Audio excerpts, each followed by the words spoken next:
Kalau cara yang lama sudah orang langsung alergi. Kalau diucapkan slogan Ikhwanul Muslimin, alergi sudah. Nah, wah ini syubhat ini, batil ini. Tapi yang baru ini tidak. Muncul pada awal 90-an. Tujuannya apa? Mempertahankan asabiyah kepada tokoh tertentu atau pemikiran tertentu. Kita harus adil, sebutkan ayat-ayat dan hadis tentang keadilan yang diperintahkan oleh Allah Subhanahu wa taala. Kita harus sportif, insaf. Disebutkan di situ dalil-dalil yang menghimbau untuk kita ini insaf. Nah, luar biasa. Tujuannya apa? Melindungi kebatilan dan ahlul batil. Nah, ada yang memang tahu itu batil dan itu ahlul batil, tetapi dia pertahankan karena kepentingan. Ada yang karena kebodohan dia, sedikitnya ilmu, dia mengira si ahlul batil ini adalah ahlul haq. Nah, barakallahu fikum. Bangkitlah para ulama membantah syubhat-syubhat tersebut. Ternyata syubhat itu dalam rangka melindungi tokoh-tokoh Khawarij. Nah, Sayyid Qutb, walaupun ada kesalahan, manusia enggak lepas ya akhi dari kesalahan. Nah, beliau ini punya sisi-sisi positif. Perhatikan perjuangannya dia, bagaimana dia sampai dihukum mati ya, oleh rezim yang penguasa yang kejam. Ya, perhatikan karya-karyanya dia. Ya, barakallahu fiik. Subhanallah. Nah, berjalan waktu syubhat ini hancur. Nah, yang tadinya bulatan itu penuh, ya, berkurang, ya, berguguran, ya, sekelompok orang. Yang ini masih tampil membantai slogan Ikhwanul Muslimin yang pertama, kemudian yang kedua masalah al-muwazanah. Ya. Al-muwazanah itu menyebutkan sisi-sisi kebaikan seseorang yang dikritisi bersama sisi-sisi kekurangannya. Itu al-muwazanah. Nah, barakallahu fikum. Yang banyak dimotori pada waktu itu pada masa fitnah Sururiyah, berguguran pada waktu itu teman-teman kita. Nah, ketika muncul fitnahnya Safar al-Hawali dan Salman al-Auda, ya, di mana kita pada waktu itu? Pada awal 90. Nah, Salman luar biasa, ditokohkan, dipuja dan dipuji. Ulama, ini adalah Syekh bin Baz Saghir, Syekh bin Baz kecil ini. Dia direkomendasi oleh Syekh bin Baz, diterima oleh Syekh bin Baz, ketika datang disambut oleh Syekh bin Baz. Bahkan salah satu karyanya diberi rekomendasi oleh Syekh bin Baz. Wah, ini diucapkan pada banyak orang yang tertipu dengan itu. Antum perhatikan sejarah ini. Kira-kira masih berlanjut nggak yang seperti ini? Nah, nggak tanggung-tanggung. Dekatnya itu kepada Syekh bin Baz, imamun min a'immat ahli sunnah, mujaddid minal mujaddidin, bukan sekedar ulama biasa, mujaddid. Al-Imam Ibn Baz rahimahullah. Rekomendasi Syekh bin Baz masih ada sampai hari ini. Barakallahu fikum. Kamu siapa? Ini masyayikh yang mengkritisi Syekh Salman. Siapa dia dibandingkan Syekh bin Baz? Lebih berilmu? Lebih senior dari Syekh bin Baz?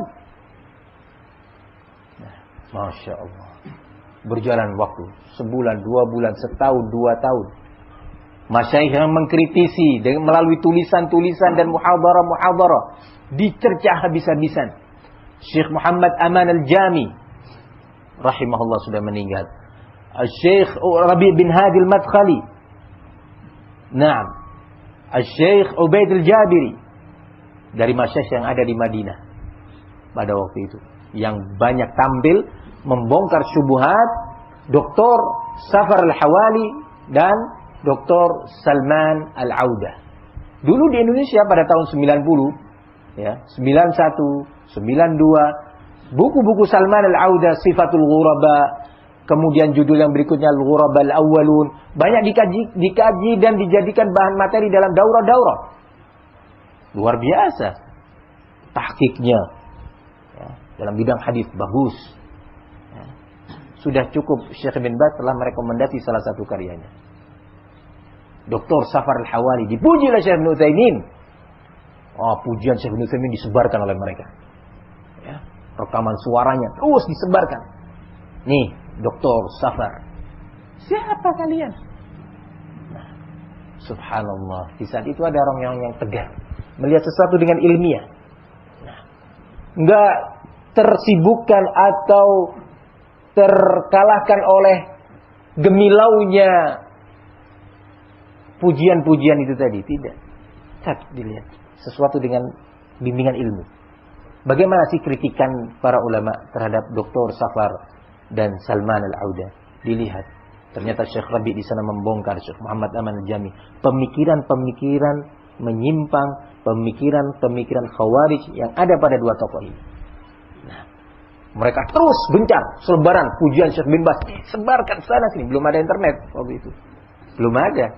Jadi fitnahnya masih kalah cepat kalau dibandingkan sekarang dalam tersebarnya fitnah. Ya, barakallahu fikum.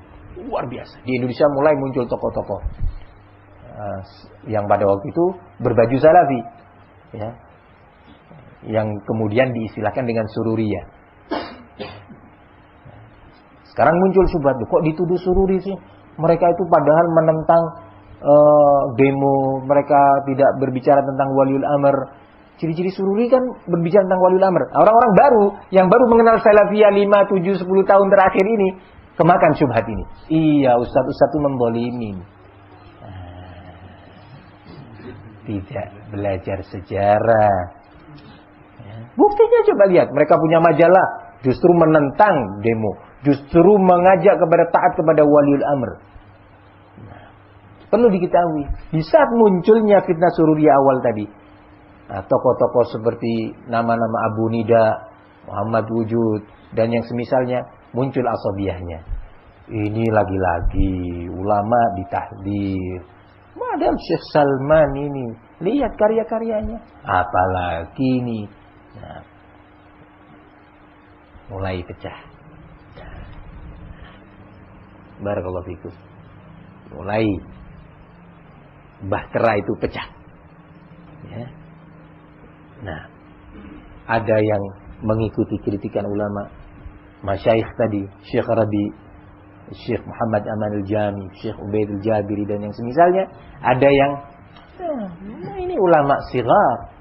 Nah, mereka ulama-ulama junior dibandingkan Bin Baz dan Ibnu Utsaimin. Nah, apa? Wah, luar biasa sudah. Tahdiran masyayikh kita dilecehkan. Ada yang terang-terangan melecehkan, ada yang sembunyi-sembunyi cara melecehkannya dengan cara makar. Nah, Syekh Rabi Syekh kita, tapi dia manusia, tidak luput dari kesalahan. Kalau untuk mengatakan enggak, Syekh Rabi enggak bakalan salah, jatuh pada kesalahan itu. Syekh Rabi manusia, betul kan? Tidak maksum. Tapi ini mengalihkan antum, membuyarkan konsentrasi antum kepada inti permasalahan. Syekh Rabi, soalnya kalau ya Masya Allah, memang beliau ulama kita. Namun dalam masalah ini, barakallahu fikum, ada ulama yang menilai berbeda. Nah, sudahlah kita hormati Syekh Rabi tetap pada posisinya. Ulama yang merekomendasi, kita jangan bicara ini. Kita jangan bicara fitnah. Kita thalabul ilmi saja. Kita ini tahu apa sih? Semua kawan kita. Subhanallah, sejak dulu. Jadi kalau ada yang sekarang menanyakan kepada ustaz-ustaz, ya, syubhat-syubhat, ustaz, ada yang mengatakan kalau kita menyampaikan fatwa ulama dan tahdir ulama berarti kita sibuk dengan fitnah, jangan sibuk dengan fitnah. Itu ustaz-ustaz sudah kemeng telinganya. Tahu kemeng? Ya. Sudah bosan mendengar ini. Ya. Barakallahu fikum. Sejak dulu demikian. Nah.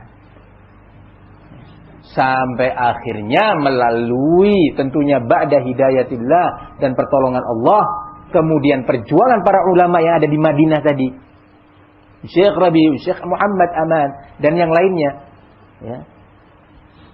Akhirnya sampailah kepada Syekh bin Baz data-data sebenarnya tentang Dr. Safar Al-Hawali dan Salman Al-Auda. Maka Majlis Hayat Kibar Ulama pun mengadakan majlisnya, dan mengeluarkan fatwa pencekalan atau tahdzir terhadap Salman Al-Auda dan Safar Al-Hawali, dan bahwasanya keduanya adalah tokoh yang berpaham Khawarij, dilarang kepada umat ini untuk membaca karya-karyanya atau mendengarkan muhadharah-muhadharahnya. Masya Allah, selesai fitnah Safar Al-Hawali dan Salman Al-Auda melalui proses, ya. Maka jatuhlah dalam jurang asabiyah yang jatuh, selamatlah orang-orang yang selamat. Fitnah sururiyah. Nah, barakallahu fikum. Gak puas orang-orang yang asabiyah, malah mendatangkan tokoh-tokoh pada waktu itu. Abdurrahman Abdul Khalid didatangkan ke Indonesia. Seorang tokoh yang umurnya hampir sama dengan Syekh Rabi. Bahkan pernah menjadi kawan Syekh Rabi, pernah berdakwah keliling bersama Syekh Rabi. Abdurrahman Abdul Khalid didatangkan ke Indonesia oleh mereka-mereka tadi ini. Nah, Yusuf Ba'isa dan yang lainnya yang bersamanya, Abu Nida, ya, nama-nama ini tadi. Nah, barakallahu fikum. Maka fitnah semakin menjadi. Nah, tokoh yang didatangkan ini tadi membuat fitnah pembelaan terhadap Salman Al-Auda dan Safar Al-Hawali. Nah, bahwa orang-orang yang kerjanya hanya mencela, mentahdzir. Nah, barakallahu. Ketahuilah bahwa daging para ulama itu beracun. Barang siapa yang makan daging ulama, maka dia akan mati. Maksudnya apa? Mengghibai ulama. Bukankah Allah mengatakan tentang riba? Ayuhibbu ahadukum an ya'kula lahma akhihi maitan fakarihtumu. Apakah ada di antara kalian yang mau suka untuk memakan daging saudaranya yang sudah mati? Barakallahu fikum. Wah, luar biasa fitnah pada waktu itu. Namun alhamdulillah berlalu fitnah sururi. Nah, muncul setelah itu fitnah yang berikutnya.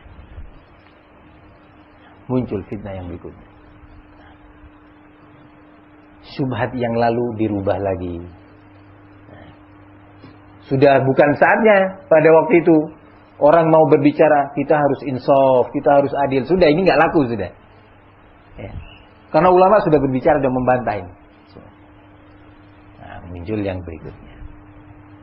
Nah, kita ini nuridu manhajan wasi'an yasa'ul ummata kullaha. Kita menginginkan manhaj yang luas, yang bisa merangkul, menyelimuti umat secara menyeluruh. Jangan sempit manhajnya ya akhi. Jangan. Kita menginginkan manhaj yang luas, sehingga nggak mudah berpecah, mudah mentolerir. Barakallahu fikum. Ini syubhat terus berkembang. Kembali, banyak orang-orang yang tidak bersabar menjalankan salafiyah. Kenapa nggak sabar? Dikalahkan oleh semangat asabiyah, fanatik buta terhadap tokoh yang dia kagumi selama ini. Seolah-olah dia nggak bisa nerima. Masa begini. Nah, ulama melihat sesuatu yang Anda tidak melihatnya. Ulama melihat sesuatu dari jauh, sementara keumuman kita baru bisa melihat kalau sudah ada di depan mata kita. Bahkan kalau sudah kebentur baru sadar. Ya, oh iya ada ternyata. Oh, tembok ini ternyata. Ulama sudah ingatkan, hati-hati sejak jauh. Jangan ke sana, hati-hati. Wah, ini fitnah aja. Yang jelas-jelaslah kita bicara. faidah-faidah ilmiah. Ya akhi, hati-hati, itu syubhat, jangan ke sana. Tetap saja. Nah, itu terlalu keras, ini menimbulkan perpecahan, ini bicara fitnah saja. Ulama mengingatkan kita, waspada, jauhi. Nggak percaya, nggak sabar menjalani. Barakallahu fikum, firman Allah Subhanahu wa taala, wa idza ja'ahum amrun minal amni awil khaufi adza'u bih walau radduhu ila ar-rasul wa ila ulil amri minhum la'alimahu alladhina yastanbitunahu minhum walaula fadlullahi 'alaikum wa rahmatuhu lattaba'tumus syaitana illa qalila. Ayat ini menjelaskan tentang orang-orang yang tidak mau mengembalikan urusan umat ini kepada ulamanya. Lebih dikalahkan oleh kepentingan-kepentingan duniawinya, asabiyahnya, fanatik butanya. Lebih barakallahu fikum mudah untuk kagum terhadap kecerdasannya, sehingga ingin menjawab sesuatu dengan kecerdasan yang dia kagumi, yang ada pada dirinya. Atau kecerdasan tokoh-tokoh yang dia kagumi, sehingga dia melupakan ulama yang kita diperintahkan untuk kembali kepada mereka. Banyak orang nggak sabar menjalani ini, nggak sabar. Barakallahu fikum. Lebih dikalahkan oleh atifiyah. Atifiyah itu perasaan atau emosi, emosional. Emosi itu bukan harus identik dengan marah-marah dan mata yang membelalak. Tidak. Emosi itu bisa dalam bentuk walaupun orangnya sambil tersenyum, tapi emosional ini. Ya. Sikap dia emosional, tidak ilmiah. Barakallahu fikum. Terus fitnah itu berjalan. Nah, kalau kita barakallahu fikum mendengar misalkan wasiat sahabat yang mulia Abdullah bin Mas'ud radhiyallahu anhu, yang sebenarnya wasiat ini bersumber dari sebuah hadis, semakna dengannya. Kesimpulannya adalah kesimpulan hadis Rasul, al-barakatu ma'a akabirikum. Barakah itu, barakah Allah bersama dengan ulama kibar di antara kalian. Barakah istiqamahnya, barakah manhajnya, barakah dakwahnya, itu Allah letakkan bersama dengan ulama kibar. Demikian hadis ini menjelaskan. Dirinci oleh sahabat Abdullah bin Mas'ud. Dijelaskan oleh sahabat Abdullah bin Mas'ud radhiyallahu anhu, la yazalun nasu fi khairin ma akhadul ilma an akabirihim wa umanaihim wa idza akhaduhu an asaghirihim wa shirarihim halaku. Umat ini akan senantiasa berada di atas kebaikan selama mereka mengambil fatwa, bimbingan, ilmu dari ulama kibar di antara mereka itu, di tengah-tengah mereka. Ulama kibar dan ulama yang amanah dalam membina umat ini. Umat ini akan senantiasa ada dalam kebaikan. Dan ketika mereka mulai mengambil fatwa dari selain kibar ulama tadi, maka mereka akan binasa. Binasa mereka. Barakallahu fikum. Demikian Ibnu Mas'ud radhiyallahu anhu menjelaskan apa yang beliau pahami dari Rasul sallallahu alaihi wasallam. Senada dengan ini diucapkan pula oleh Umar bin Khattab. Senada dengan nasihat Abdullah bin Mas'ud. Diucapkan pula oleh sahabi Umar ibn Khattab, Khalifah Ar-Rasyid yang kedua. Nah, bahwa umat ini akan senantiasa baik terbimbing selama mereka mengembalikan urusan umat ini kepada ulama kibar. Banyak orang nggak sabar, ya. Banyak orang tidak sabar menjalani hadis dan wasiat salaf ini. Nggak sabar karena dia lebih dikalahkan oleh asabiyah, dikalahkan oleh atifiyah. Kalau asabiyah itu fanatik buta, ta'assub. Kalau atifiyah itu emosional, Yang dikedepankan perasaannya dulu, bukan ilmu. Nah, perasaannya dulu yang dikedepankan. Barakallahu fikum. Sehingga dia tidak bisa beramal dan tidak sabar beramal dengan ayat yang tadi kita sebutkan dan hadis Rasul sallallahu alaihi wasallam, kemudian nasihat, wasiat sahabat Abdullah bin Mas'ud dan Umar bin Al-Khattab radhiyallahu anhuma. Enggak sabar dia. Enggak kokoh dia. Barakallahu fikum.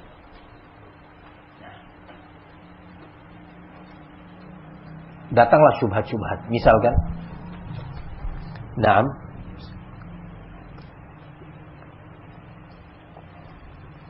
yang kemudian syubhat ini dipegang kuat-kuat bagaikan dalil bagi orang-orang yang mengikuti hawa nafsunya.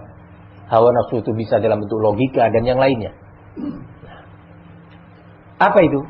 Antara lain, ya akhi, masalah ini masalah istihadiyah. Ada ulama yang mentahdzir, tapi ada ulama yang memuji dia. Sudahlah. Nah, barakallahu fikum. Kita jangan ikut berselisih dalam masalah ini.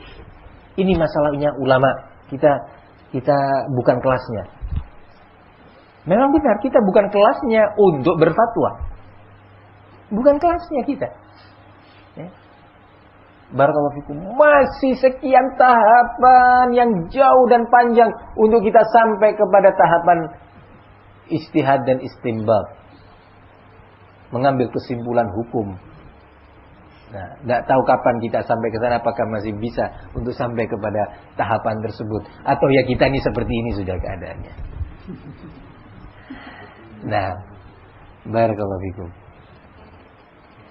Ini syubhat.